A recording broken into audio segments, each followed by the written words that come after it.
కల్లో కళ్యాణమాల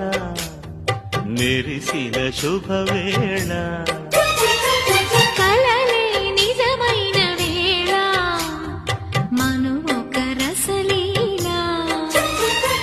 పరిచయమైనవి పరువాలు పరవశమైనవి హృదయాలు కంటికే దీపమై గగనము విడిచెను తారక